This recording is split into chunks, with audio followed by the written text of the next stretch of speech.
ông thế màประเทศนี้ให้ภาษาอินเดียเราเทียมโดนเนี่ยกันผัดร่างกายผัดกติสวยร่างกายกับน่ารู้ดิกลัวว่าเฮียนก็อินฮีดนะแสดงว่าตอนนี้บล็อกทรีนะไอ้กลุ่มทาร์ลมาใจตัวเนี่ยตัวละธรรมศาสตร์เรื่องจังขานารอนน่าสัวละไอ้ถ้าฝุ่นน้ำควักไหมทุกสวยตัวละสมนะประเทศของไอ้หน้าไว้กับดงนะเสียมุ่งชนขดาจนอินฮีดนะเสลตุกเต็มเตี้ยไงท่าก็เสียอมเต็มติดชีนะมีว่าเห็นผัดเล็กๆได้กับตุ้มชีนะมาเซ่มัวโคงำโหลหลงก็ยะเตี้ยเรามีหน่วมเราเวทมันเสถียรมังสุติเร็วๆกับปัวจุกรอนใส่โลกกันนี่ซุหลงทูก็ชื่อว่ามันรอนเสียดเวรก็ฟังกินกับพูระเมื่อดบัดขนักปูก็ไม่เห็นกันนะจันข้างงาขบไม่มาเซ่ฟังเงี้ยกันกันเราเวทดูเซลเลยแต่เป็นอะไรเดวินตีละเมื่อดบัดแต่จุกุจารัตแต่จุ dry area เนี่ยที่ขัดยุ่นไล่กัน99กุม2000เวลานี่จุอะไรต่ออันนี้จะโมเลกสินไปแล้วเวะให้กันติดเชื้อนะขมีว่าได้กันแล้ววันนี้นุนลุยคันไงจูเตะเราเตลนัสเชื้อนะจุนี่แล้ววันนี้ก็เราแชร์ริ่งตัวพอฮีนี่จานะวันละไซโลเนอร์โฟนักันอินเบียอันนี้ปนสารมอนทาร์ตฮีกันตงรังสีแล้ววะนั่งฮีเองที่ก็ในเรื่องบีกเราก็ตรงใจตัวปนี้นี่ก็เนียงที่ก็ติดต่อว่าจู่ๆนี่ไม่ง่ายพวกสายแรงพวกมินตีเสตีไงน้ำเราก็ที่จู่อินทรเวกทว่าง่ะยังไงคริสเตียนไงเราก็เราเนี่ยนี่สินะลูเตียรอนสวยอย่างเดียวริงตัวแต่ที่นี่ที่นะอินเซียมชาเละถ้าเราล้ำจันสานลุตุกขานี่เราว่ากันเราจันสานถ้าฟังขานฟังรำกันกายตอนตีปนี่เราว่าทุอ้อยนะฮิปอยหมอซอกะซึ่งแต่ส่วนนี้ไอ้ตะกากันหันได้ชาวมุกจู่ก็เปลี่ยนทาร์นูปนตีสวลเตได้สวลเตจงสวลเตสวลนี่เราวังตีเราตีไม่แต่พอกับเราในเฟก็ไม่มาเสเดินไบเบิลแต่กันหันเสือชาวไอ้ประเทศทาราเทียงลิมอินมินอมจิละที่เห็นมินจิรตีรามานีนที่เห็นกระต้มงุดขัดยังก็เราอมงุดค่ะลัลปันมินหันโพชวกเวส่วนนี้ไอ้ก็เราอมรูเวต้นดินมันได้กัดแท่งตีไงในกัดเราเร่ดินยังไงปุลปิดอดินแต่กันจากเวทรีนขอบกัดดีลเวนัสทรีนนี่เพียงคันเทรนตั้มตักมิโซคริสเตียนจอกเตเฮียนตัวน่ะไอ้กัติทรีนะฝุ่ยน่ะถูกเกตรีปีอย่างมินหัดสอมแต่พอเฮียนอินไงในเวกานังนี่จูSunday School จะตีตัวนี่แต่พออินไงเนี่ยจันวูอินมูเราจวนอินวูยาก็ฉันอาจจะเราอินเจ้าชัวสันอินตุงเล็กข้าเนี่ยจวนจวนประเทศนี้จีละถูอ้อยละกันถิ่นลุงดูซองที่มันเป็นสิ่งจู่ลูกจู่ทารามีนี่นะถูเฮียนอ้อยตบไม่ละฮาร์ซจงเฮียนเดี๋ยวพอนฮาร์ซาก็ติดขบไม่งั้นที่จู่การินนักลุยมุสลิมค่ะทุสอมเป็กนัชนาลูเตนารอนเซียก็มีคาเตเตจังกุมทุมกันเนี่ยจังบายฮัตลักกันเนี่ยถ้ามีคริสเตียนิตี้จูดาอิซึมและอิสลามฮีอินอันนะถ้ามีอับราฮัมจังรอนิมจันเวกอันนี้นะลายอมเวกจะมีฝั่งส่วนทุสอมเป็กเตเซอร์ตันซุงจางเตฟอกเซเอลตีเตส่วนกัน7 day อูนาวแต่พออินโดอมส่วนเกส่วนอิสลามbelief ฟังกินการอนสวยโดนะดูเขาชันมาการอนเคยโดนแล้วว่าก็ดูบอกแล้วว่าส่วนก็ทุสวยแต่พอไงประเทศทูจวดทัวงี้นั่นนี่ปกไหมเราvuiส่วนเราvuiนี่ไหมมีฮิกัติไหมมีติลอมดูเห็นทูกันสวยไรลุตุกีมิโซรัมฮิกัลสัวแล้วนี่มีดูซองอมจุมีสิ่งดูซองอมจุตักอันหน่วยกูนน่ะไหมนี่จะเอ็งมานี่เราไม่ละกินนอดไฟตู้พอหินนี่ละมิสิ่งเฮียนประเทศเฮียนสาวน้ำมินเปเวทละ chu tu ma chu chapau na ni mi lovani ti ha kan soi do chu ke ni te po zu in chu zu rui te hi zu rui zu he ni so kan tingam dok ka ani le kan minister ei ru te ei ru tingame kha dei kha sin i chen om pa thil ti thei deuh kha mel hriat nga deuh kha ei ru reng kha ei ru tingame kan tingam lo zu in le drugs ti te so kan ngam lu to case kan ti te call girl kan ti te HIV positive kai te chu kan musit lu to kai tu na po covid 19 kai te po leng do niang ama kha za chi ni kha ti vel wagin chu in siam that na tur khop thu hi soi ngai to tak taka chu wa chuan ti ni vai na po ka thu pui ron than chu Samuel le khabu pakhat na bung som pathum chang som pali lo chin sia du takin Samuel le khabu pakhat na chang som pathum bung som pathum chang som pali na nima sela ilal na chu akin to ang lalpa thu pek che I zom lo wagin lalpa chuan ama thinlung ang pumi azonga tilai hengan to panga chu kan thu pui ani doni lalpa chuan ama thinlung ang pumi azong tin athu thiang lim karon cher lalpan kan savai tan mal min som sakro se flute kha kanau chu kolasi pa oma a doctor ve to pathian khongai na zar khai chang chiat mel khop me nang chu alat langwala nupui nei ro kanin te thina ka nei du lo ti thlata mei chiat chu ril run ti na mei mei te lo fui de ro na kina number te kanin pedon ne nei ve to se hi kan tia mei chelam hi a pui pui vak lo ni u zok pui ke pui galat langwal po ka chu te po ni mei thei adam tha alo mom ka tin lo in kom thina tin chu lalpa chuan ama thinlung ang pumi azong bible kan han keu tran chuan Genesis Adama siam atoi zogi kan soi zelanga Adama siama athua o yeringa nunna pe a tharau pe a ti kan ria ma se evi enge Adama na pro changin evi siama evin enge satana themna do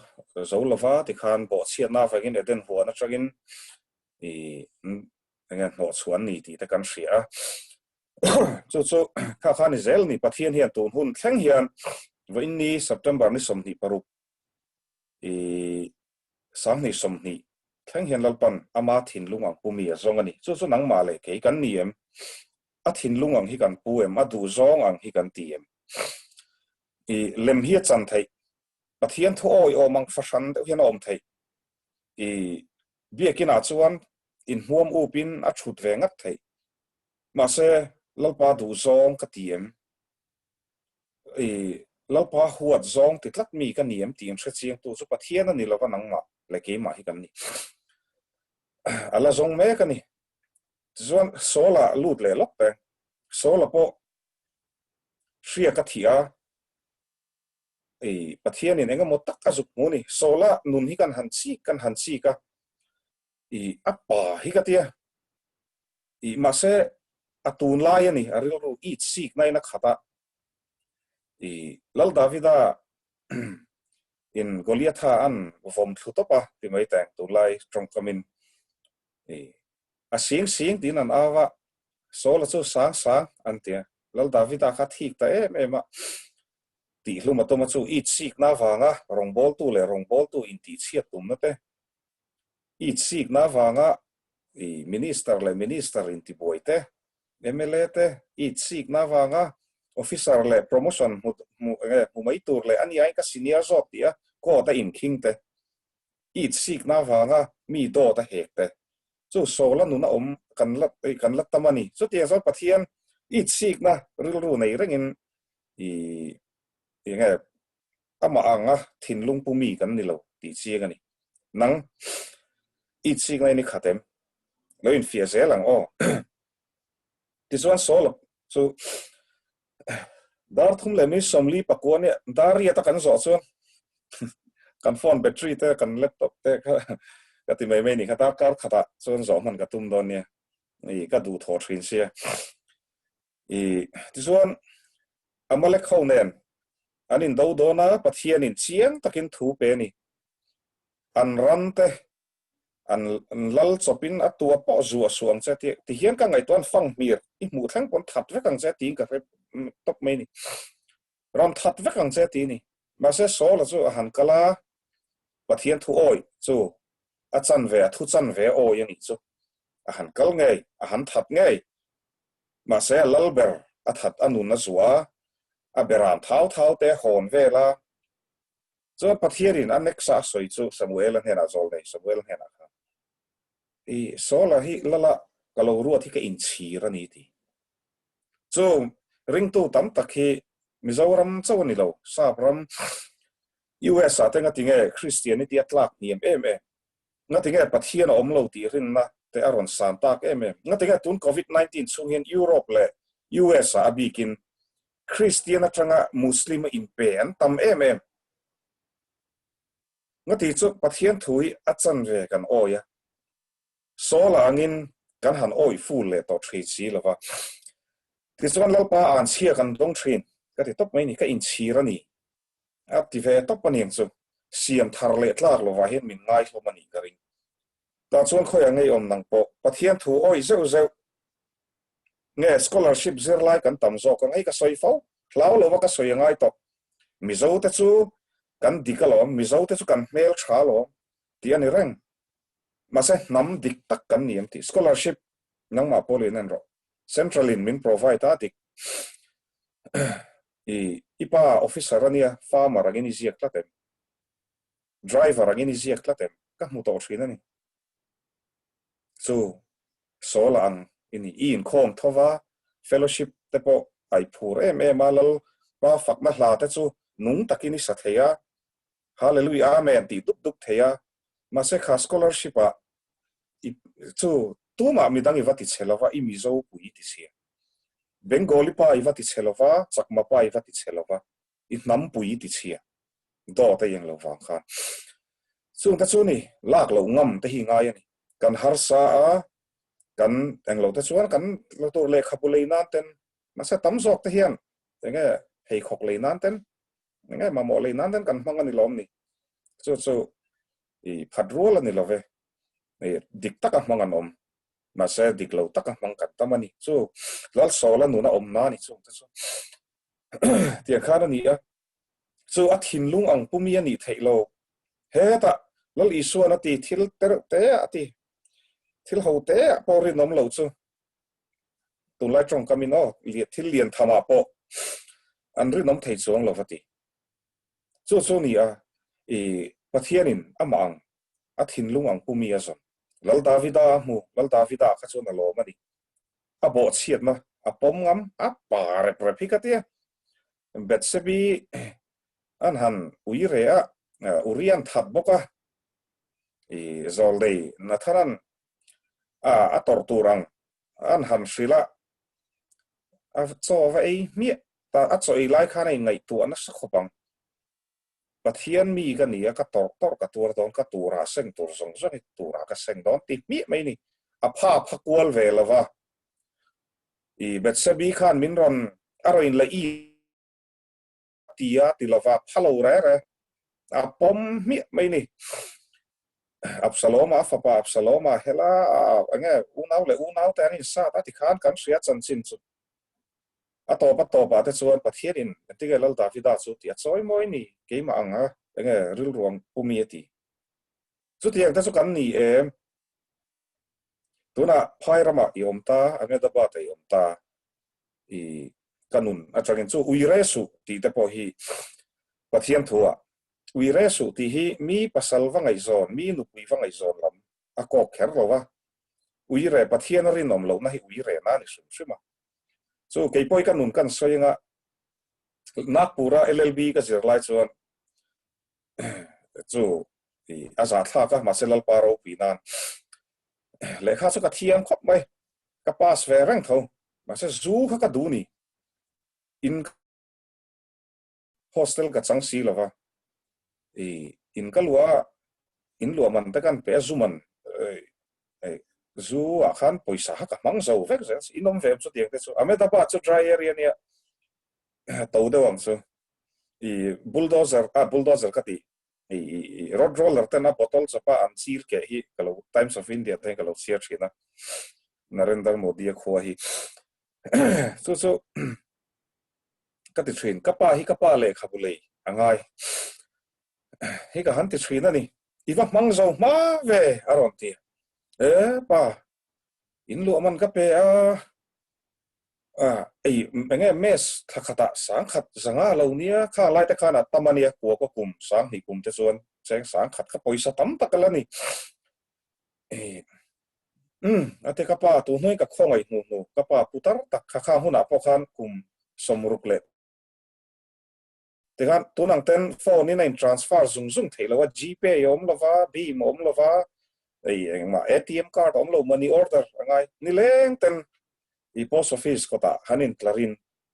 poisa min ron thon thrin ani to nu ka ngai to hen i nge ka nu khi ul lek lek ka pa ka mu hen to hi nge ka hril na sal to ki i tiang te chuan ni a ti so poisa min ron thon pel le a cheng sang khat zanga te cheng sang ni te ti han aron thleng chi a money order te chu voina ron thon chon thalea te ron thlenga instant money khom hek lo khang lai chon i aron thleng chi kha wine shop ko ta ka in klar hala ti kha kanun ka mangani chu tiang te chu ni ui re na tiang te chu kan omem hei ka soi thrina ko thana in mang reng emo mi bula po thule ka pathian thu soi reng ma se sual homi alo zu po in ve thei reng makkati e mem chu bible in chiang takina zia hur mi hur mi duam te zu huna hlim na zong te zu in mi te mi hur te atia soi zela mi duam te tikhan i van ra man chang lawang ti ain zia ko ni ma se chu ti chung chuan zu hi sual ani hleine la ti bang pa angam hi chu pa terwal ma ni se kuk lu cha ki ka nga thei khop mai chung ta chuan ni pathian ang thinlung ngati ge zu hi sual ani na bible na te lom in sum na enge ala bo thri na ti alelin thara zu kan in wagin en lom ni in chung khura boina chua nupui ta kut kan thak bial nu ta kut kan thak kan in sual bur so wa chuan ani sex lama te po mei sa tam tak te counseling kan nei thina ka ina ten ron kal thina an ril ro ha ve thina ni a then chu no pang te a fa pai ten nia ngati nge email chatte lul ne i va ui om ve te kan tia usalim zu ka inwanga nia kan picnic na khan zu ka inwanga nia ka bial pa ne khan zu chu in sum lo na thlen thina chu du thil du lo na chu suala ni hleine kan la tinga me ila in ruem ke te chu du huna ka hei thei ti u nau pa in nem nge nang ma nge kha chu ti ang ril rui la pu ni chuan pathian thinlung ang pumi chui la ni lovani ila ti lom thei lo shem mizo theology chu tha e ma sin ka thenom pa so van rama kai chon ka kai don shrim ti top pai ni so inon leng shem huna khian in ring sual ve nga om hi ka ti a om ani kan in ring sual pala nge chu wa cha tun huni hun lo mom mania in lam let na hun in chir na hun chu thil thalo ti rangin pathian thinlung anga put theilo pathian a ti lom theilo tunga thinlung ang pumi chu rom bung som pahnih chang ko kan han keu chuan a thinlung ang pim sual huwa ula min ti ni ter ko polan chiang takani val sai lo kan soi le thina nga thu soi ma na soi hi ka ngai tha sual holo mual pho hlau hi kan tamani adike ka ti train ngun takin kan ngai to a mishing te hi piang thar chapel te hi khem na ana saplu tuk chuan dai sual thei kan ni ti ka pomani tu mai ka vadem lo sex thila ni mo zu ni mo sum thila ni mo voi khat poi lawang ti emote masa tharau thiang lemin voi khat a khoi to chu ne pian thar a poi mo na sual kan huat don chuan ke bo ka pian thar nun ka dai sual lo ka ti sual lo frank takin ka soingam ngati so van tir ko anga rong bol tu ni rong lan ka tum lo shem mi thaber ron ni hi ka tum lo lalpa khongai na satak ka donga kong sira chat thamai mai to ukil tla chia an ti kha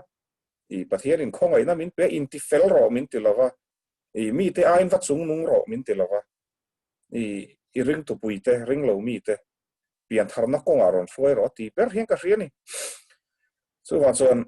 tu ma ai ka sang lova ka tiam bok lova ti ril ka putopa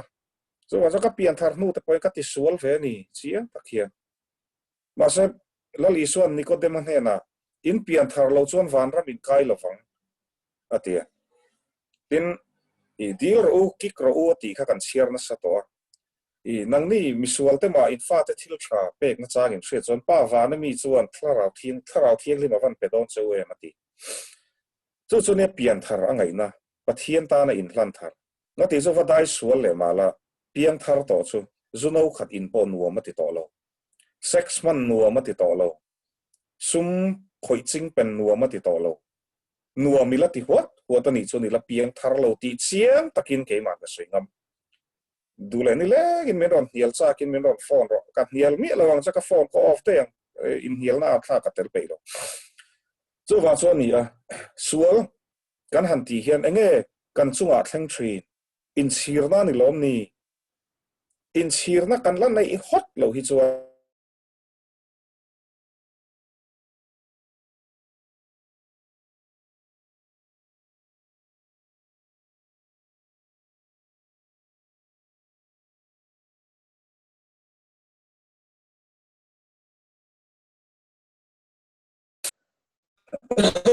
chu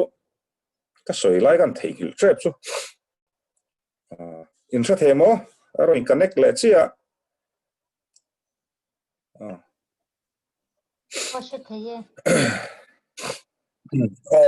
ni connection aron top thu ta kare nom lo wa chu ni enge rombung ni cha so ka ril ro han chak lo ji ka thei thu ta lo le ka thil soi eng po choni se kan han kal le chu 6 man pon wan to lo ka tia pian thar chuan han pian thar thon ho zan wat luma se chu wa chu pathian in chian taka lo hriat alo soi ka mi te chu luma sen tho le angati kha ni a ka soyom je chu pian thar nuin wat luk le to ti na ka ti lo ka hra thiam pathian in haider tam taka nei thri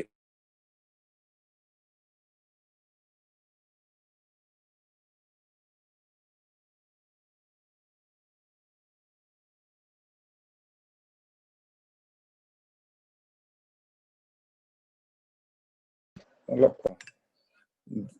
then te chun ron piang thara ko sha nu pa changa hun rei to tak ai mun shoma lo missionary to te kan rong bol tu langsar deuh kan ron muta vek zel mai thina hei hriat tu kan pian thar hian no sen ne ang chi kan ni kan zir chho zel no sen po kal an han thiama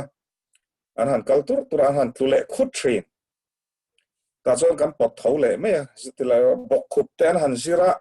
khatiang khan ani zo wa cho kan tei rei pe lova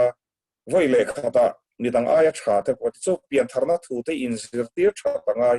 mizo christian hi a o bi cho alet le ngai ka hria manzan ni zan masa loka khoi atangin zoom fellowship tho kal tlang hian somna ka dong thawa an lo mute lova an una pa khan ngai thave sen ti nia aron ang bo ala rui lai ni ka ringa thu ka soi mek line ani ai salima ve mai somo ti ka thei veksia camping hi vai som thum chuang kal lu to ani vai eng zat ne lu to lo zot ro ten au pang mai ni camping vai za po a za thak zo vai som thum lu to po la piang thar thei lo chu bong ne ngen dan na lo khap dai ro kan ti sak kha khatiang khani kem lu za ta te kan in ti thea vai som thum lu to la piang thar lo chu ok airport luk lo ti vet la an la chapo mem ringot pathian thu hria chuan zom ro se pathian thu hria chuan nun pui ro se chu ni mai bak ti tur tang om lo chu wa chu nang poin ngai tur ro ke poi ke ngai tur thrin ka fel lo zia ka dik lo zia te ke in thrin ten hei pathian in min han mang hay mi min shriat ma chon masi sangatia te homa te min som thrina di addiction center ate ka kalkual ve thrina tikhan e dia min han shriat mu mi min shriat mu te hian khovela thaber remo sa khodanga tanga christian karonin pe ka wanga min mu enge tharau chang sang ang de te anga min ron ngai te hinoma alo moma chuti zon chuan ma se mi hring ve mai kani ti hi ka in hria i pathian he na hen ka tarkun thlengin i ka taksa mulom zong zong hi avar vek thlengin i rong boli min phal sakro ti hi ni chu wa chon kan diklo na kan pom nga mangai pathian ang ril ru kan put don chuan a ril ru ang pummi kan ni don chuan chu phairama i oma kan hansom le nga i ti tur i tiem le khazir turini chuka nge spa thok turini chuka nge call center a thok turini chuka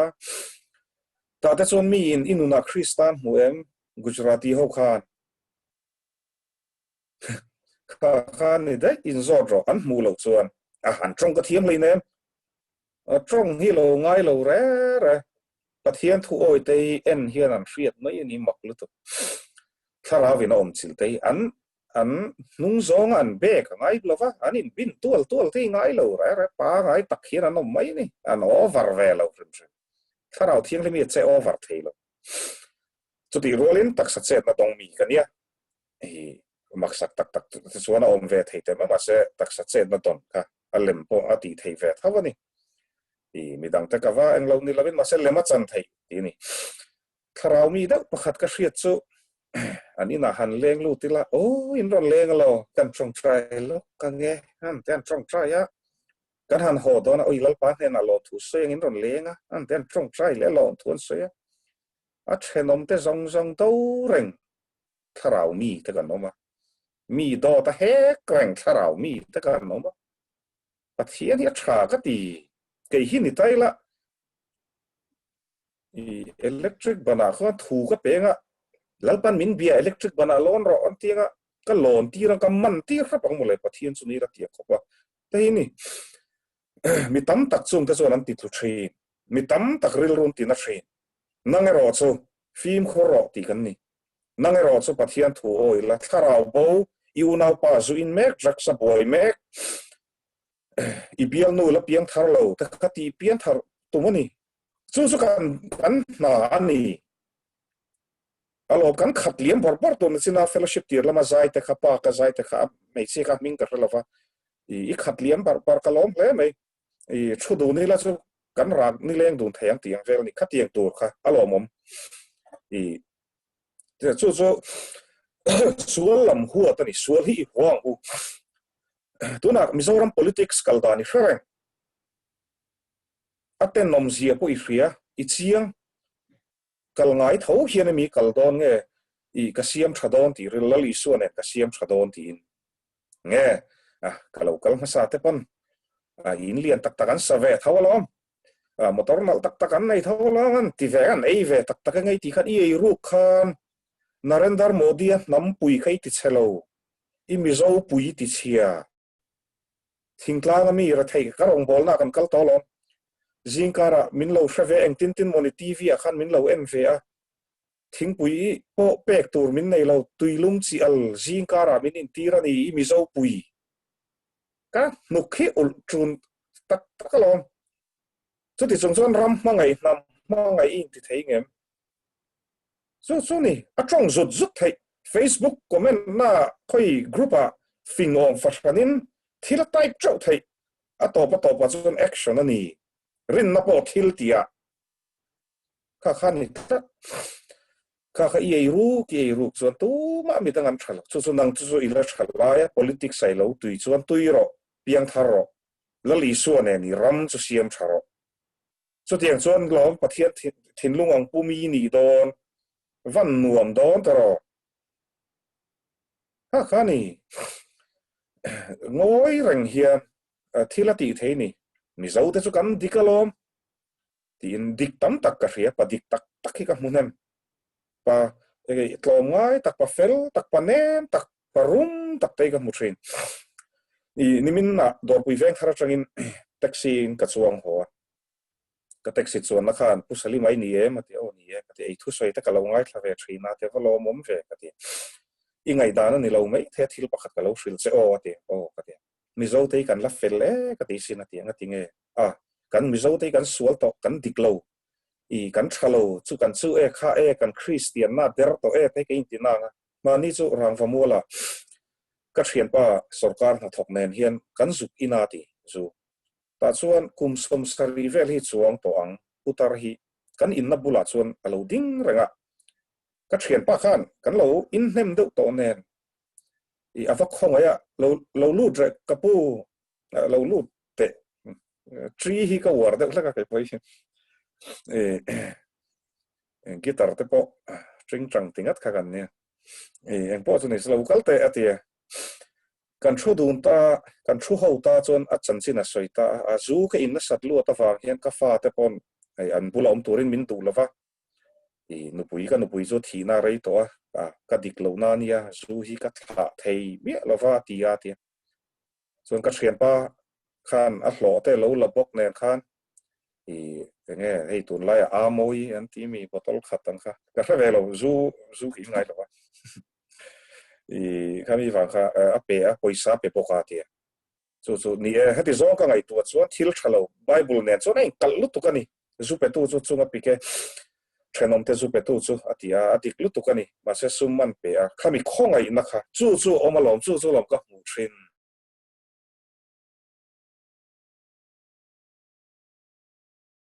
thi na aru te a chi na hi chu te chuan nun pui chua zo lo wang hian ni ti hian o chu ha chuan nang ero chu lo in thak tam ro lo li so nen hian ai thak bang lam vek thei chu sual homi ni ngai rom pung so pa hi chan kwa ta ka lo do chu i le khazir na chan te kha shela ame ta ba ti om na chan te kha shela i kong cross ron thiam ho nge i khoi le om ve ti yo ame ta ba ta i ron ti yo om sianga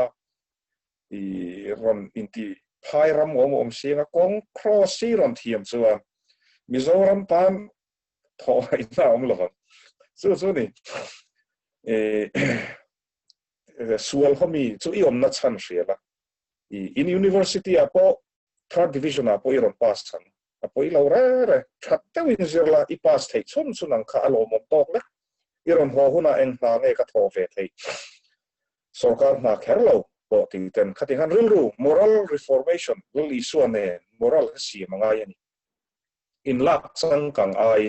in lak mizo wa chazo wi mizo bok kristani tu ni bok kha sok shim an sang kang per khove lai kristani tu te sang kang per yo ngai ve lo wa beng be an be ngai lo wa mak tak ai in sei ve ngai lo wa la li so nei te kan tang lam per han om top mai la kan ti veron ti pon ai ti la kan tang lam ani mai chu ni a point li na nga chuan a thin lung ang pumi pathian in aron zong zel sola lal davida solomona bible la tragin sei zung anga ti zo I ka biblical sermon lo thin do to ka tle ma in la tang lo ve da hi nga kan hanin la biblical ve do we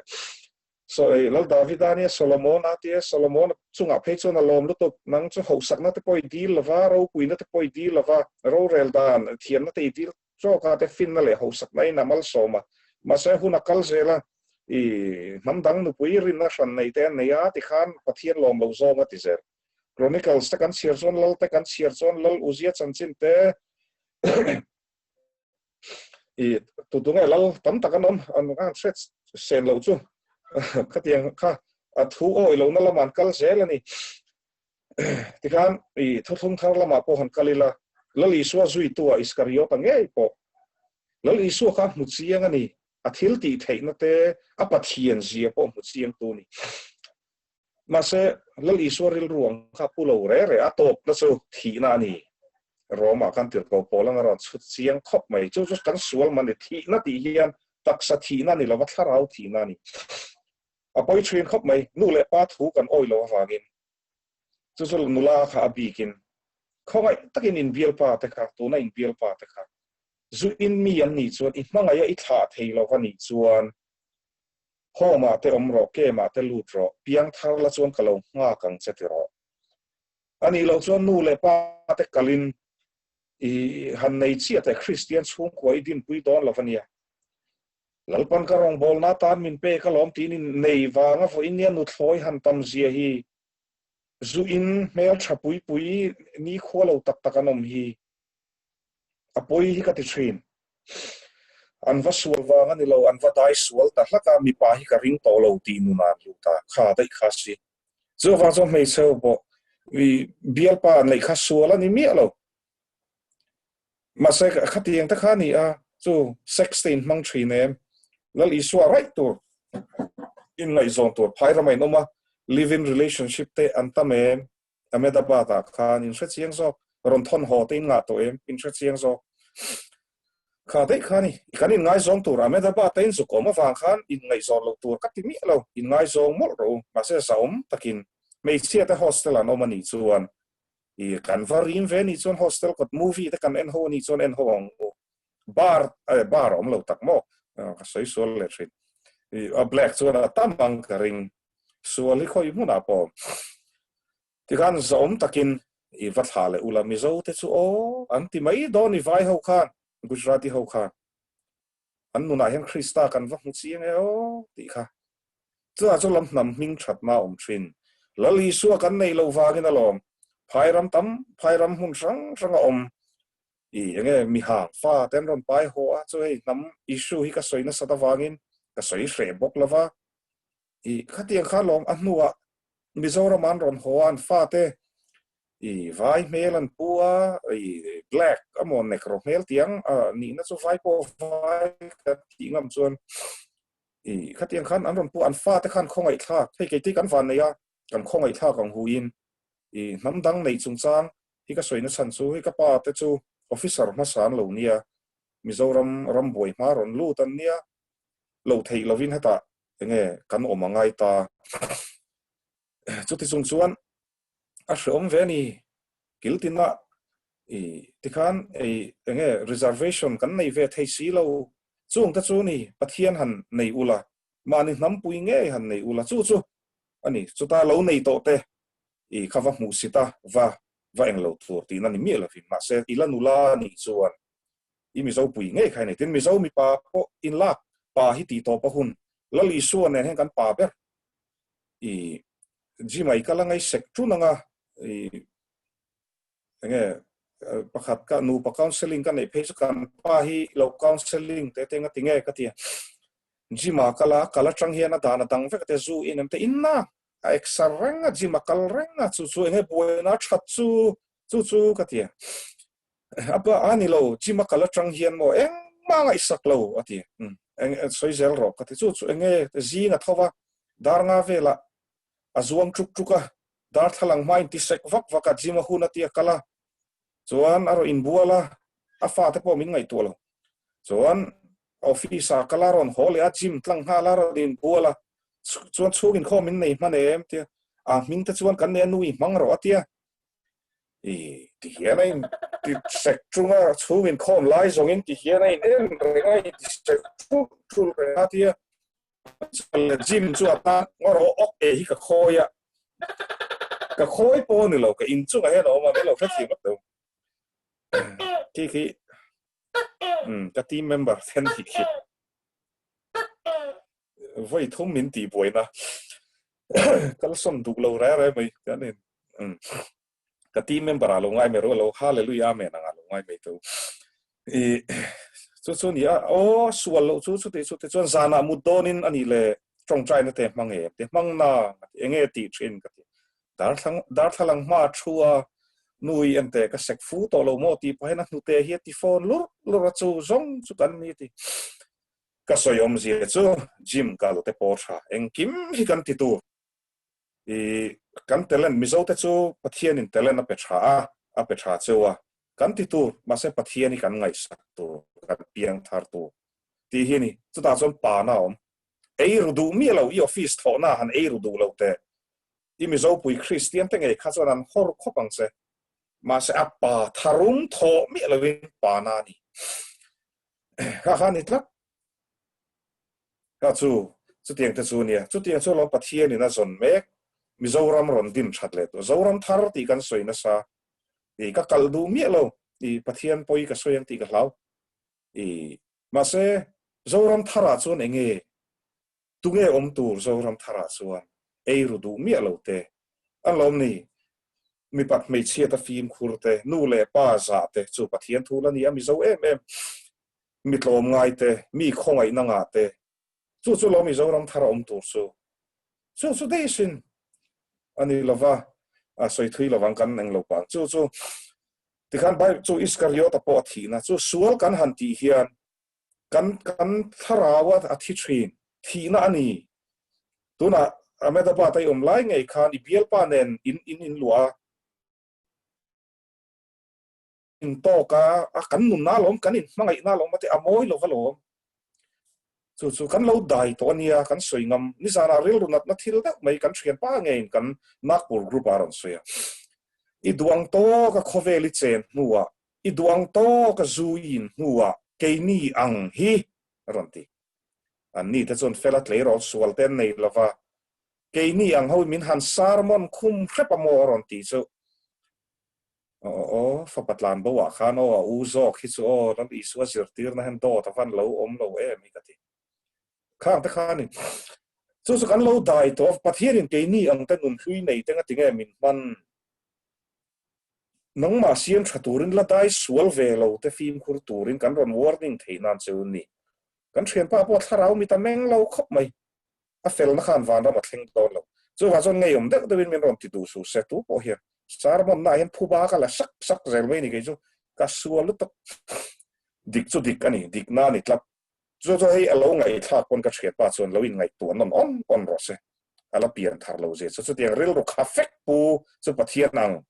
pathian ril ruang pu mi an ni lo shrim min lom pui om thi tre pa kha nu le pa ti boi na se em kha ma ni nu pui po ku thak thina i min suwa san dei min chen dei kha na po tla sevek kha suwa la wangin pathian ina khongai ve a nun na thar ron pe ve a chu yu nau ti tlu su ati la li su la li su zui tu ni thai ka ti lo kha ti ril pu chu so wa chu ni kan soi tel deuh khar kha man ho em lawang chu mo so azong zela ta chuan nangma khan lo in fianga chu live in relationship te po ka soi in ngai zon na kha thil suala ni lo re ma sa inom dun si na kha in lu adun na te kha shuai tu te kataf enge Ahmedabad mizo welfare dinge MZP dinge ka helova engponi se shuai tu te pon khatiang khachu ang lo ni za om te hian ai ngai zon the nakina inin nei le om si lawanga he kan lo dai to ani hetlama pakhat nu in pasala nei anga ui khamin en khan mana khan khuta khan nom tun reng sia pastor ma chuan engma puan tur ka nei lo ve tingama lo ti ichan ve huna chuan salima kha mana zoom kal tlangin thu soi turin kan soma asoya kalo oilo or ka cho ila ti veng chuwa jan thu oi mai ro tu na hian tiang te chu ni zu chung chang te po nu le pa mu phak lo vai no ma nu le pa mu phak lo wa in om takha ka pathian ina mu cheu lo nu le pa te chuan ring takin an da cheu sin ke te po ka lo ti sual chu ka lo kapa kanu ka lo bum na sel to ka upat nu te ya ka in chirani ne chuna ka soi tong khan kapa ka khongai lut tu ka bum na sel tu te pathian hian min ngai dam tak tak mo te ka ti thrin za ka mu to te chu wa zo i lo ti sual ve lo na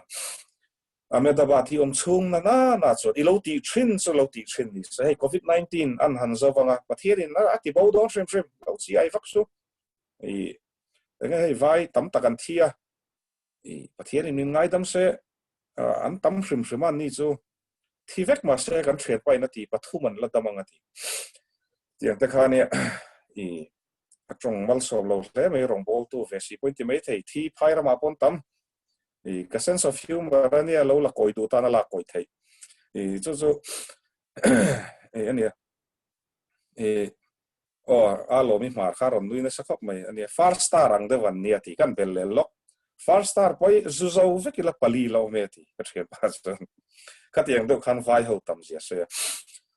hei COVID-19 te zowanga pathian in zirna huna te in let lenga tuna om mek ron holo te poin om karinga tuna aizola om mani khua om te poin omanga in let le huna om don ni in lo ti sual te chulo in ti sual ani to in let le hun chuan mi hring thar lo li suan ne na me ta ba tin pan to ti khani su va chuan ti ha kan kal le song su nga ka khai khom to tho tho wa a thin lung ang mi pu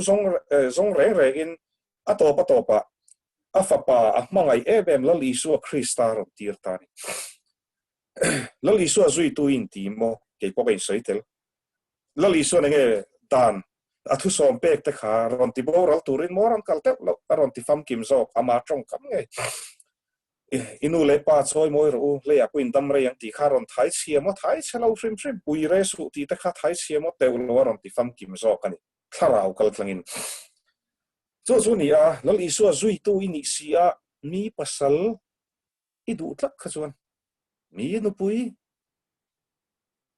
lo li su zui tu kan i tia chu ni chena ka soyang te scholarship chung changa pui rin nom si lo chuan lo li su zui tu kan i tia zui le in kor si chuan lo li su zui tu kan i tia bial pa bial nu ne na live in relationship in lom si chuan lo li su zui tu kan i dot ka soi ngai la dot soi sha te in yang e lo li su zui tu in ti tharau em i khuanga ri chi apul pita hanin bin thleng do na mo ti tur khopa tharau i poilo chang mai theima se thui oi lo chuan zero hlak chu thu ta kan i chu enge huat tur om bai bulain ziak tlakalo thu oi lo te chu lalpan khek da na rial ti zui chu lem chang chu ta chun enge mi i chi mi do ta hek chi ngi em mi rel khat soi sel su ti te sin min zir tir ma se i Facebook te Instagram te hanen chuan a chan chede ulek kan nom chon soi chiat na a comments te ka chiar ngam lo re ke te po YouTube wa ka thu soi hei tuna ka thu soi poi ka ron dil to chawa i mi tam takin min request thina wangin i kan lo upload le thina mi takin min som na te po hi ti khan ma ke ka ri ro han chak lo je ka thil soi lai kan thei pu chu soi sel su ti ni chu ka YouTube video te po hian i ming kha thak la chon Christian a ka pomang che a then te chu zonga nanga piang thari ka ring lo ve mai lu tuk chati te na tak takaron ti ta ni chu u nau in ti thluk na ni tharau bo zon na ni lomi lo li su chon chan chin thra hril ro nam tin he na ti ania mi zo pa kal tlangin pian tharna ka changa lo lo min lom pui zo kom ka ming chu salim ma po lo niang amita pa po niang mithuna po niang ngur thang ve la po niang enga po ni ro sa minga lo li su boi lo frim frim tin salim ti hi Johana Baptist to ainon khobula a baptist na hun khania min kha kan lo hriat lo takin ti khani muslim ho yanan mang na sa zoka christian te ai hian judaism ba hian an mang pheu phewang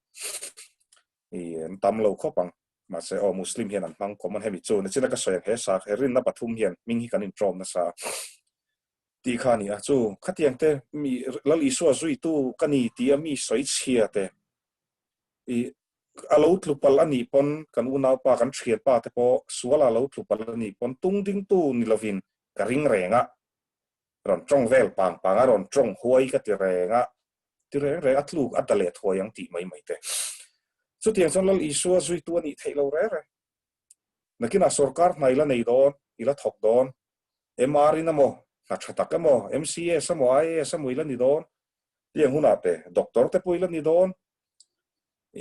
ta chon i nai ri nom si lo chon lal isua zui tu ani thailo re ato paril ru nuam lo thri tharau thi na chu thu kan kal kan ti sual hian kan tharau a thi thri ta chon kan in thlunga in khom te kan chul pha a min nui so te min te chu setana thil do hi kan ti hlotling thri ke pon ka ti hlotling na sel tu ka to na pesen setana hi chon min hualom min ti buai na sa sin na sa tak hian so wan chon a soi thui lo vila trong trai na ni chu lo li suaron a fa pa mangai em ani a thi da na kha han ngai tu chiat te tu ran in ti ra thi ni mi lo zan khua a soi sakani pot get so many huwa na changkhan an mana ti kan ria marka kan han shir chuan buara be kan yang chu katimaya an han khum ti ran ne ka chilan chak khuma tu moi ni ten tia chu an tia ti khat trong kam chetin re kan ti ni nui za siam na nan manga ที่ขันนักตะเกียบเป็นนะหลอนังมาฟังตัวที่สวยซิมไทยนานจิลันชาคุมมีดังอีเรลิสวยเชียที่ซิมไทยนานอินตีจังการลุตุกิซิมไทยนานข้างสองข้างไอตัวเราอันนั้นหลับจุยอันนั้นหลับนักขันที่เราให้อาวิบขันอีเซนหัวเทมอที่ยังเฮียนสรุปอันดาซูมเดวข้าเมตเองเราเฮียนทีร์เฮียนก็ติไหมอันหันติซูมเลยเดวันติข้าโซไอเนี่ยเลขบุกันละลูกกัน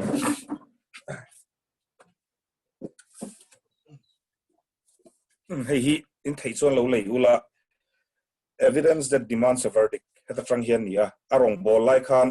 FIR แต่ละอิสวลละกันเห็นนั้นเราเทลูดนะซานี่เฮ้ยJosh McDowell เสียเนี่ยอเมริกาบ้าแต่ก็ส่วนเลยตัวเราโมดีฮี anti-Christian เรียวอ่ะเองที่เนี่ยเขาตาขันเราอินบอลตาก็เฮ็ดซาครบไม่นะที่น่ะไปทักได้ไงนี่อันนี้ตาส่วนไอ้สิข้าอันลับขันเบบอพี่ก็งานเนี่ยกับพุ่นไปบอกว่าที่ข้านั้นลับขันผมเสียจุข้ามีซูมาข้าวตาสักตาฟุนักขันอวตารดิฉันนั้นปอดเล็ดข้าฟุนข้าฮีคลักดองตีนั่นอันที่ตัวเสียจุนังจุอันหันนัดตัวเสียจุข้ามีน่าอัปเดตข้ามีนูแต่ก็อุยเรลแล้วนั่นมีภาษาแต่ก็ฟังไอโซนแล้วนั่นมีซุ่มแต่ก็รูกแล้วนั่นตัวนี้ทินกอลก็ท่าปนาข้าตาตัวซงแต่ก็ฟิล์มทุกทอนั้นนังมาอินทิดามารอเต็มที่ตรงกำตั้มตักิรันตรงคุมังอันน่าอมบ็อกซิ่งครอสขันปูดอนเนี่ยไงตัวเชียงเราจะฟลีมันนี่เราเฮตักกันดิอันปูอัดทีหัวโดนเสียมิดซงขวบปอมุดอนมีที่ข้านั้นก็อัดลูกเล็กข้านั้นหัวมวนเปตามอนนี่ก็ที่ข้าทินดาร์การุกครอสอะพอมันนี่จิงดาร์กวัดงัดหลายดาร์ทุ่มไม่อินทีจิรเสียนะไบเบิลคอมเมนทรีอะเต้จู่อมเสียจู่อักเกะแค่ที่กิลเบอันนี้เสียขันจู่ทิลปะขัดด็อกเตอร์เตนันตีอาเซียมาจู่ทหารอันนี้ที่ครอสที่หันออกตัวขันจู่ดาร์การุกจู่ทหารอินอมันนี่นังข้าทหารเนี่ยอักเรื่องจีเรียดข้าขัดมีไว้ขัดทอก็ลากรอกขัดดอดก็สวยก็ซิมเทนานก็จู่อินก็ซิมเทนานก็หูรนักก็ซิมเทนานก็ซุ่มดูอามนักซิมเทนานก็อูนาวแต่ก็เชียนแต่ก็อีสิกนักซิมเทนานดิกตะก็อมเทนานข้างซงข้าตัวนี้ยังไงตัวเตซงอัตอร์จูมังไงเมมันนี่ทีอาทิเซนนาร์จังอรอนฟาร์ทเก้าอะค่ะป้าปะเทียนเขียนหนังเลยเกี่ยเห็นเป็นชิงโดนนี่ชวนลำแรงอมต่อระวังจูหุ่นชวนอมโดนเราแล้วลีสัวกับมังไงตีโมอินไงตัวเชียงหรอเข็มนี่อาหารซาลอมที่อาหารซาติตานจนเราฮินดูงั้นไม่หรอเราคบเวลโลหรอมาเสร็จลีสัวจุยตาซาจูอินเปปปังโอฮาร์ดคอร์อินเปปปไม่ตัวอาซงอินจู่อัตราวไล่เบรานิจูตุงอัตราวมีก็สวยนนเลดูปะเทียนทูโอเตอดูอังอมเตอริลรูอังปุมีเตฮีอัตราวมีเตกันนี่สวลินมินติบอยเทรนมิสิงแต่กันดูเราแต่ปนกันอมังกันเราอมปัลไทยนี่สินะก็สวยเปลี่ยนทาร์นูมีเปลี่ยนทาริเรานี่ตัวไอเราได้สวลเลยไทยอีเราได้สวลแม็กไม่ไทยมาเซลล์ปางเนี่ยนะโหเลยเราเราใจมวยอิสายะนี่บุ้งขัดที่เราจางสปังอานามีสมงาปังอานามีอีเขาวิ่งไอตัวทลานเตงหัวตีค่ะอินสวลก็เส้นลารังอินลาร์โตมาเส้นดุกโตมาเซฟูรังอินอฟารังตีเฮ้ยก็ดูแม่มาก็ทุสอยน่าเห็นก็สอยอันนี้ก็นูน่าเห็นอารมณ์เข่งดิบเสียงอันนี้เกย์อายะจู่แล้วอีสวดทีนะโทเลนะคะเกย์อายหลุดแม่มาชันกับตานส่วนอาทิตย์ส่วนแล้วอีสวดอันที่ส่วนมีเจ้าเฉียดมีเจ้าก็มีเจ้าเรานะจู่กับป้าฮีฟ้ายันนี่ไม่เหรอจู่ส่งจู่บางส่วนนางไอปนเบกังก็ตัวนังไอปนส่งฉาก็ตัวอีสะก็ตัวนังไออามิซาแต่ก็ตัวนังไอที่ส่งปลุงแต่ฮีก็ตัวกัลเลยก็กาฮิโซนี่แต่ที่ส่วนนี้มาเสกกับสักคนน่ะเงตักินกับอินมินเซลก็ตาจุดที่ส่วนกัดใส่ตุ้มซูยังไงกันหันแล้วลีซัวกันหันในตาขาขันกันนุนกันหันในตัวตา ก็ที่ก็เชียนเต้นสลิมเปียงทารออันตีตะคานนังฮีเสมหุนิกัลได้ไงแต่มินเตียอีประเทศยังไงตัวรออินประเทศเบียกีมุสลิมสาขวนะฮีดิกลาวานเตียก็ฮอตลัดเซลอีอัลลาห์ไอคานกับปารินนักขานเนี่ยกับปากัจันทรัดเสียอีกับปานสวยเสียหังกังไงครับส่วนก็ทินคาริมเทรนนั่นแล้วอีสวยก็ฮอเอ็มเทรนอ่ะหัวเทียนก็ฮอตตับกันเอาปันเตะแต่จังเห็นอ่ะจูอินน้ำมุนาปอรังฟังบัวละก็ตาลายปมอีจูปัดมักงัดไม่มีเจ้าป่าฮีนั่นรอนลู่ตากันหันเปียงเลยแล้วก็ไงกันมันหัวเราวินกันเสียอีแต่เราอินข้อมไล่เห็นกันสวยเลยแล้วสนาฮิกันเอ็นกันเอ็นอะกันหันอินข้อมบางเสียเองมาฮิตีตัวให้กันไม่เลยเหลมสองเราจะมินซ้อมแต่ซาจะมินเราชัวสันเวกเราละกี่มาเสียงกับเราตรงไปแล้วไงจูมุนาเตปโอเห็นกับเราจีกเสียอันไรจนมีเจ้าป่าฮีปะเทียนอีเฮียนอัดหินลงอ่ะเฮียนอัดหูฮีอัดด่าเงียดลัดดีฮีกัดเสียงอันนี้อันรอนลู่ตาออฟฟิศบางเวลรำติ้งสักกับใครก็คูร์นัสสัลตุขมาฟูนขัดรอนดาเตออันที่อันหันอินันเอาขัดอันทศวยน้องนี่นั่นอินเลยฮีรัมมาเวทัวอันสวยจู politics จุ่มมุนัดจะกินเสียมชัดอันหันตุ้มพอตาอินมีแต่ฮีเป็กงาฟูนนี่นั่นอินต่อส่วนกันรัมเฮียกัลสัวละนี่อันหันติดชาวส่วนกัลส์เท่าเจละฟูนงานน่ะส่วนสัวเจียอินปมตัวจับรว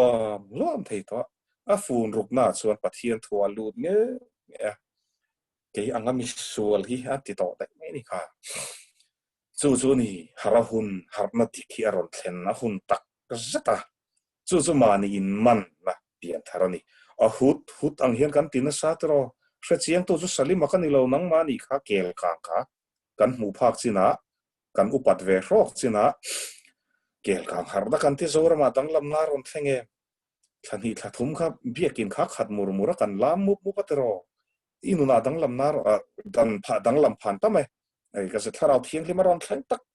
เกลกางอาการกับเสียงลุตตุมาเสียโนลปุยคงเอกันอมตาจู่กันหันกันตุงตุนแท้เกลกางวางหาร์มาวางกันละชาเร่งกันตีแต่ส่วน cross มาหันชิงเชียอันมานิสวลนะหันหมู่เต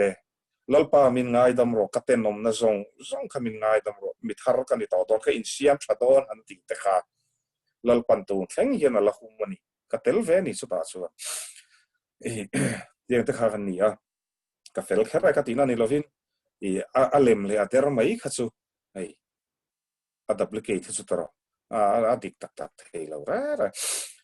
ส่วนนี้แล้วอีสัวทีนะคะลุดเจียเราเจียจานไว้นักการเฟลโลชิพเห็นเรื่องสวกทาริละเองทีนั่นฉันก็สวลว่าอันเดียวเองสวลนาทีละนี่เจ้านักเชียนป้าก็สวยอย่างเดียวนังนี่ยังจุยอินรับตัวนัวนุไลมุดปุยรับตัวนัวโคเวลิตาลรับตัวนัวมินหันซาร์มอนคุมรับติดตัวป้าค่ะมินก็สวยเฮียลโดนมุนเลยเตียงขันก็ไปเร่งดอนกุมทาราปวลายค่อยเบียลินมินโซมากันใส่ช่วงเลยสักกันจู่อินโลเอนดอนเนี่ยจู่ก็ฮอลลุตุกาขัดเตียงค่ะก็ตีนัชันจู่มีแต่นุนทาร์กันในเวลลิสัวว่าที่มินล้มปุยไม่ยอมจ้องกำขัดตักรอนไปฮิวันรามันไก่กระริงเราอันริงไก่ดอนเราเสียงตะกินก็สวยงามจู่ข้าเฟกนั่นเองแล้วลิสัวในอินทิสินข้าเฟกจะว่าจะเราอินช่วงมอสันเดย์สกูลสิร์ตีร์ตัวนี้อีเปลี่ยนทาร์สีเราส่วนลอสลังทุกสิลตัวนี้มันก็ชนะอเมริกาเฟลโลชิปอาคันจากเชอร์แมนนั่นโอบีมันนี่ถุยโอ้ยเลยสีเราส่วนอินิทอดมีบุระอเมริกากันน้องไลท์ส่วนโอบีก็ดิฉันเรามีที่เตียงตู้ปานง่ายสักเราไม่ใช่ทุกที่กันนี่ส่วนที่ส่วนตักฟักตัวกันตักตัวที่นี่เรื่องอ่ะจู่ตัวนั้นเห็นประเทศทัวกันอินตีลอมต้นยังไงประเทศทัวอ้อยต้นนี้ละกันอินตีลอมต้นนั่นเองจู่เนี่ยว่าส่วนละลิสัวขาทีนั่นฉันก็ข้าเองฟ้าอิจฉาปูนั่นเตอีข้าเฟกนั่นเตอีตีเต่านั่นเตทินอุรนั่นเตอิจฉาปูนั่นเตมีมูสิตนั่นเตข้าขันซองในขันละลิสัวจุยตัวนี้เทเรามีการบุงรุกจางเรียตาส่วนแล้วปันยังไงมิชิงเตะพูดจู่เสียงตะกินอะไรเสียดิกตะกตีเลทุนหวยรอลตักอามาเนี่ยนั่นเลนดุนนาทีจู่นี่ดิกตักอพูดนี่จู่นี่อินเอ็นเซียนังไง lali so zui tu nia sual ti reng hian lali so zui tu kan ni lova san zui tu kan ni hi tharang u in zir chiang lengu ilapiang thar lovem aza thak lo ra e tun hi hemi fellowship azo khuna chang hian in sikla ilo ti sual te le isim thailo mek te I pai thak phal lo te kha I zak ze lui tlat te kha keita hian ui ka nga ania o ka kalsan zel na lal paron ro puni sina hlute ron soi khan ka chua san lo ka room le lama tren ka ngai tharenga do taron soi lo ni hlute kha I sam khama se ka ui hle mai a mai phi san chi ni mo in kena pathian in thati chuan her engemoni kan ti do ni mel thasika mai phi sa te hi kan no mani so ni aro chu zak ze aron soi kha do tani lo avan tikalo amen ka chauka thangena tiklu tuka I ka ok e kha amen turin ka lo ti lo ni sin kha so ni ya I kalsan kan nei hian ke ka uyesin I ka pian tharnu po hin zak ze lu ka nei ni khathi ka ui ema ka kalsan ma lo kha chuan rongbol na po ka kang thei lo chuan kan han kalsan ta ka chuan pathian mingin kan kalsan mi mai so in khom po nuam ka ti kan nun te hi nuam ka ti I engkim hi nuam ka ti ka zalen ta lutuka ka lo ui mai mai ani ka ti kanun hlui thila zu te po ka ui lo dik tak chuan in thini no me pek khathanin che puman sak hat hi chu tro anom dan hi dang dai asware rai enge tunla buai mek dipika ko lo re tro han kai deuh hleka ke ka ni han ni ka angai omani chu te chu ka kalsan zu nen hian zu tel lo hian ka lo hlim em tuna hanei pathian kho na zara kum so mani ve don ta ka lom ve khop mai ka wak thot thot to lawa ka cha pau to hek lawa tri du kin kanu te na po ka le na thiang khan ka in lo hi ka lo mai ka mel tha ka nar te chok to lawa kha khani I chuan mi pat mai chet te po I khem na mai rombol tu hetia langsar ta kan hanom hian mai chia hi ron pathe thina ni chunga te po chon khem na satak ka to ka ni ka dem mi lo min ron khem tu te po kha ka trong trai sa I acha khom train khop mai ma se ai ka ti na ka fel wang po ni lo ka ti pal chuan lalpa hena ka tar kun thlenga rongbol ka ti la min khong ai ve chuan lalpa ka thi huna van ro ma min shoi ve ro ti dan ka dil ve wangin ai ka tinga mani ka mission na chang chuan tlu fel vek ka cha khop mai tiang te sum te aron the ka tluk na abu team te kan din to atuna chuan Krista siam that le na team kanin tia tinga te po rongbol in kan han suaka ko san lian tak taka te kan han lu ta sum te lo tam thin min han ti boy hat mai ni ma se dik takin ka team member te poisa kan pek nu chuan dik takin kan ti nu chuan team ho ten point kan in po enga mo tak in po na te hi ron om mai ni tharau thiang hlim ron zalen zel tiang ta kha ni ka fel big lo chu ka fel lo na ka soi ni chu voi khat phei chu I khoi ko san lian do pakha thu lockdown ma lok khana ni I thu ka soi zo ka crusade kan va ne ya chol ni zan na ko san secretary khan zarina kan tholom kha speaker polani cheng singli le sang ko le tle mani ti kameng duli ko me ya nunat la cheve tak cheng zanga po muto manglo kha cheng singa lo man kan mutur kha pulpit ka omlai nge hian ta hian le Jeremiah zol nei Jeremiah da lo soi mission thin lungi chelai le der ti kha to ta ni lovani ka team member te kha kan thik taklat wei ni pulpit ka chhut lai chuan hello paro puinan ka soinga mani chu ni tinin ka thi thin ti nu na ngai ziaring tu nang le ke hi voi khat pian thar a to ka ma se ni tinin siam that kan ngai an ron puang che so ka deputy speaker op ka zupena ka hagina halo sarmon voi tam tak ka thak cheng zanga chi ka peng ka te midang ka zup en cheng za ve ka pe khu mi te khu aba chu ka nei vek don ma mo ka nei tam lu to pe khok thar te ko su te thui ti rangai ti te hi ron lang zut mai ni ma se chu tharau thiang hlemin voi khat min man to chuan chung te chu atik lovani ron ti tu hi omani ta chun lalpa hne na ngai tam dilin ka ho te chuan ka kowa dik takin an don turang kan pechi chu kalom tlaya boss an ron tia team hei kikor thar kalaya ten ron tia I belt thar kalai phei khok thar kalai ten ron tia khati hun lai ka ril ruput kan ngai tua khan misual ka va han ten no me hi ka tingoi ini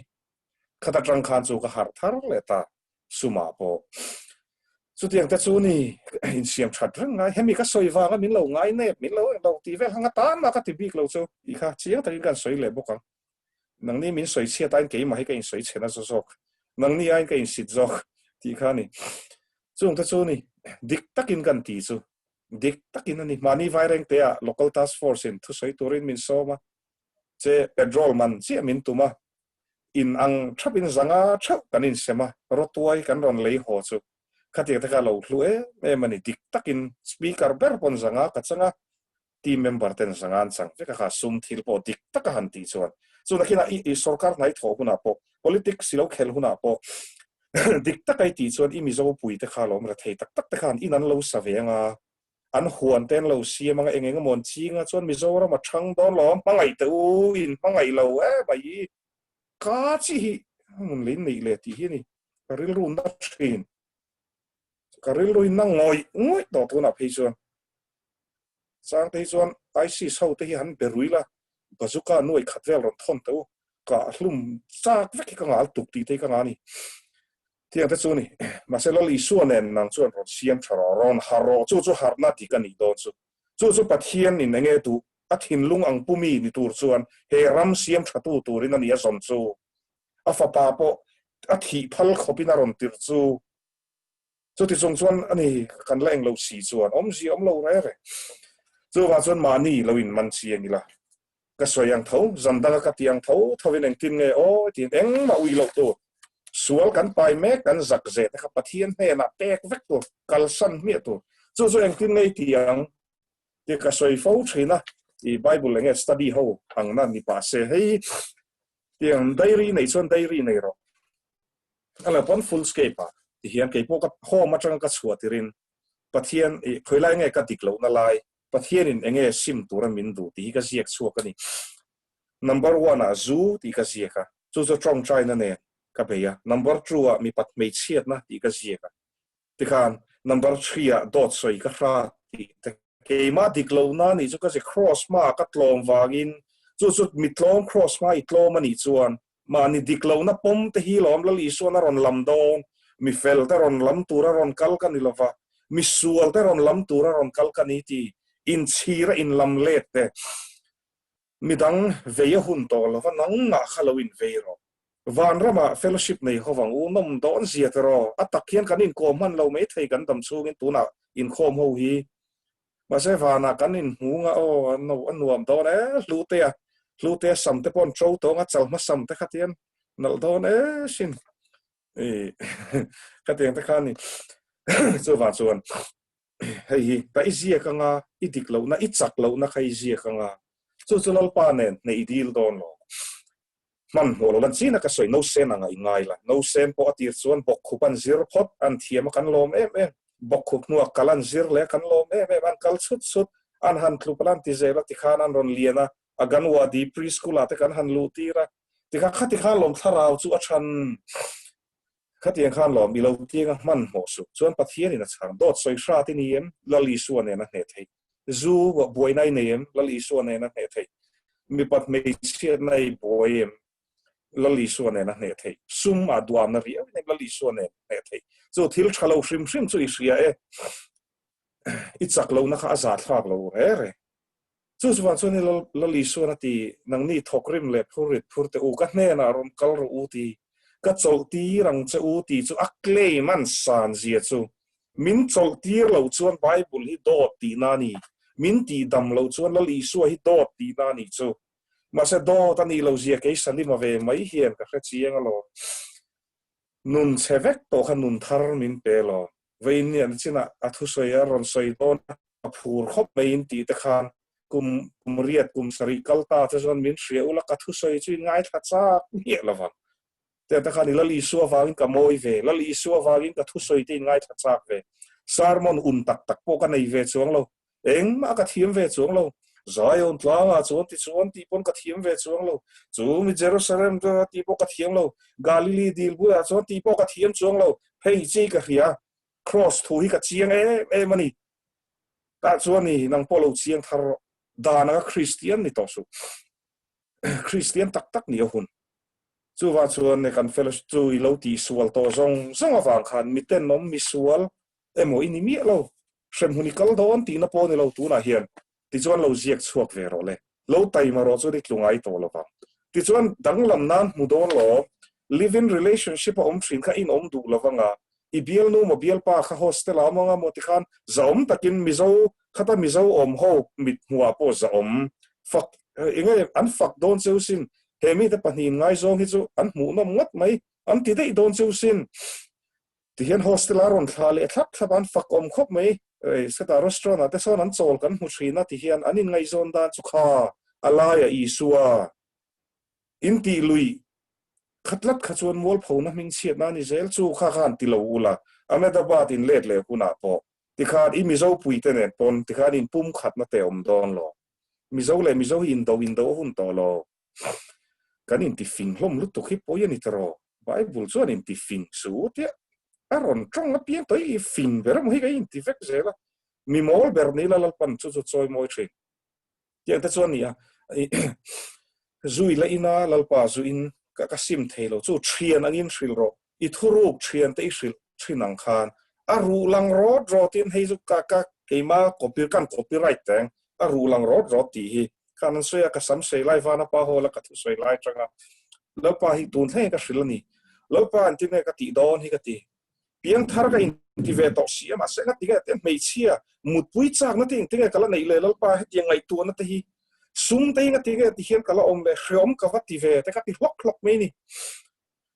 inne na koron holal pa nang man I phurit kha ne na min pero ui ti hei ka phurit chuni ka har sat na ke ma in ka ne thei lovani tin ka awla lo me ni ti jon chanin ko ma ke ma bok hi ka hlim le thri tu ma da hi ti lom ka ngai lo re tiang khania nang poi har sat na chu tiang che chon lo ti vero shil pok kopro pathian khan ni na ang chi lo dai sual na te kha chuan lam nei lo la lal davida ang chi khan an ei mak pa ka ti sual la lom ma se tu na china ka ti to don lo ka dik lo na ka ti sual zong ka pome amen hallelujah lal pa tan ka in pe thon ka ril ru thi sen tharau tak sai lal I suatan ka pe thar don tin la pa lam pan mi ro aul sam don lawa ma se I trong trai tai mak chuan bible is here tlat chuan fian real nun het takin ei chuan Ahmedabad fellowship iter inin khomreng thelo ti po kan ria ma se nang mai in lo I hostela fian real nun nei tlat ro bible cheer tlat ro fellowship khatlan bo su zon mi zora mi ron ho huna ko san eng ko san polo ni la UPC mo salvation mo presbyterian mo baptist mo eng po lo ni thei ko sana in man trinity ka ti so ta zo na ti damang zu man ho lo la voi le khatai dam thut don lo ma ke bo voi le khata ka dam lo sang ni som pali chang kha nei sang ni som pathum mi ka chiang to lo wa sang ni som ni to khata tang ka in siam chho ni ti hian tia ka in siam chho zel tu na po siam chat na tu ri kala nga lu tu nang che karon zirti rang che khan ka ziak tha thin nakina ron leng ro ka notebook ka da te ka ziak noi mai ni ngati chu leya po hian van ram tem ka du ve kanun kum som thum pali chung kanun kha arab kha ka ni I lungai re kum som thum pali ka panga foi ni pathian khoi na zara kum som li pakhat ka lo ni veta ikani don November a hian I nge present min on Peru chade ulek I to de ulek ka du in present lo chuan thil tha hrim tlom te chu ho a chema chade so ani a chu hemi kum semi chung hi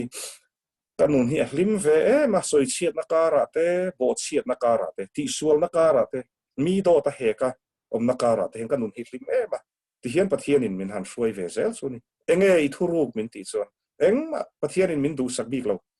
hei che ka ti thin kan thil ti thin na hang ka in chi re em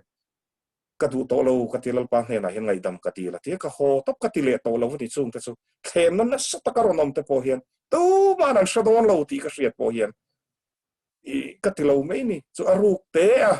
khatia kan lo fight ta kha pathian in min choi moi thri chu chu thu di kani chu wa chu Krista vai lo tang lam la ta chu ni pathianin a thin lung ang pumi ka muta nang ma ron ti don lom nang ma khat inun a hlimanga in chung ko a hlimanga I unaw te nen in hlim bokanga ko ran nuam iti har samna chu ka soi tel lawani om reng don ma se aruk te hian kan hlimani la li so nei chu maklutuk te khan I Ahmedabad I om nai na tho na mun eng kima chu suala film na chuan han lungai na tur hi om lo re kan diklu tuka wangin do tin min hek thei chau chu kan chan tur ni la li so wangin chu a hlom lo re ni ti khani ka soi thei ni se pathian thin lungang chu lo pu ve to la kei po ka soi zawanga ka trong trai nga khoi la ngai siam chat ngai kala ni ti kein en chi le kein fia zia chu zon lo ti ve to ro nun thar lo ne to ro Krista thi na lut zia te at anna ti zia tur te khalo ngai to thar la chu iti suala te khan in sir la sim la chuan malam pan ro te chuan lal pan a hruai don chelo